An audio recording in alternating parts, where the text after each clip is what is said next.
ओम श्री गणेशाय नमः। 8वें अध्याय का शेष भाग का उच्चारण करते हैं। सबको श्री राधे राधे। हमेशा यही सोचो कि हमारा प्रत्येक व्यवहार प्रवृत्ति ठाकुर जी देखते हैं। कोई भी व्यवहार ऐसा नहीं होना चाहिए कि जिसमें कोई उपदेश न हो। व्यवसाय कारोबार कोई अपराध नहीं है। सेना भगत नाई का धंधा करते हैं थे। एक दिन उन्होंने सोचा कि मैं लोगों के सिर से तो मैल का बोझ उतारता हूँ, किंतु अपनी ही बुद्धि की मलिनता मैं अभी तक नहीं उतार पाया हूँ।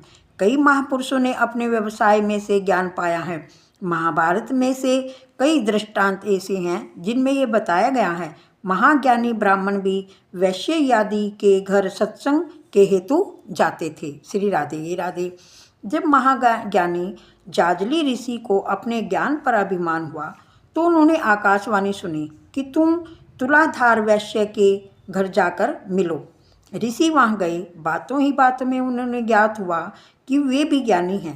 तो उन्होंने तुलाधार से पूछा कि उन्होंने ऐसा ज्ञान कहाँ से पाया है। तुलाधार ने कहा, वैसे तो मेरे पिता ब्राह्मण हैं, फिर भी कुछ ज्ञान मुझे अपने व्यवसाय से ही मिला है। मेरा व्यवसाय ही मेरा गुरु है। श्रम के अनुपात से ही लाभ लेता हूँ। तुला की डंडी की भांति मैंने अपने मन बुद्धि को सरल और समान बना लिया है। श्री राधे राधे। वैश्य लाभ न कमाए तो अपने कुटुंब का परिपालन कैसे करेगा। नफ़ा कमाना तो अपराध नहीं है, किंतु अयोग्य नफ़ा लेना गुनाह है। वाणिज्य की भक्ति है ऐसा मत सोचो। भक्ति केवल मंदिर में ही की जा सकती है।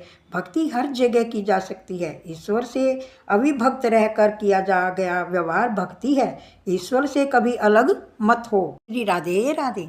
सुखदेव जी सावधान करते हैं, यदि मनुष्य ग्राहक में ईश्वर का दर्शन करके व्यापार करे तो उसका वह व्यापार भी भक्ति ही है।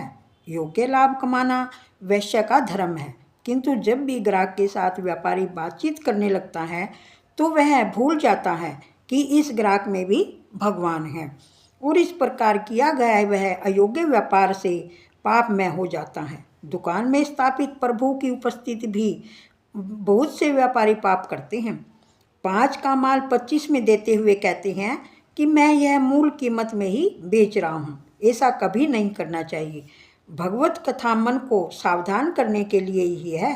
अनुभव करो कि प्रभु सर्वव्यापी है, सर्वत्र है। मैं जो कुछ बोलता हूँ उसे भगवान सुनते हैं, और मैं कुछ देखता हूँ उसे भगवान भी देखते हैं। मनुष्य का शारीरिक पाप तो समाज भी देख सकता है, किंतु उसका मानसिक पाप केवल परमात्मा ही देख सकता है। मानसिक पाप ही सबसे बुरा है। बिल्कुल पाप न करना बड़ा पुण्य है। नरसिंह भगवान आकाश में नहीं, स्तंभ में से प्रकट हुए थे। मात्र चेतन में ही नहीं, जड़ में भी ईश्वर का दर्शन करो। श्री राधे राधे। ईश्वर जड़ चेतन दोनों में है। लौकिक दृष्टि से पृथ्वी जड़ है, किंतु इसमें भी ईश्वर की भावना करनी चाहिए। एक महात्मा के 2 शिष्य थे। वे दोनों पढ़े लिखे थे, कथाकार भी थे।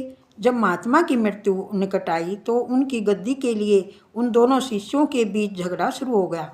महात्मा भी सोचने लगे कि वारिस किसे बनाया जाए। आखिर उन दोनों ने 2 फल मंगवाकर दोनों को एक एक देते हुए कहा, इस फल को किसी ऐसे स्थान पर जाकर खाना जहाँ तुम्हें देखने वाला कोई भी न हो। श्री राधे राधे। वे दोनों फल लेकर चले गए। एक शिष्य ने सोचा, मैं कमरा बंद करके खा लूँ, क्योंकि वहाँ मुझे देखने वाला कोई नहीं, और उसने कमरा बंद करके वह फल खा लिया। दूसरा शिष्य सारा दिन फल लेकर इधर उधर घूमता रहा, किंतु उसे तो एक भी स्थान ऐसा नहीं मिला जहाँ कोई न हो। जहाँ भी गया वहीं पर उसे परमात्मा की उपस्थिति का अनुभव हुआ।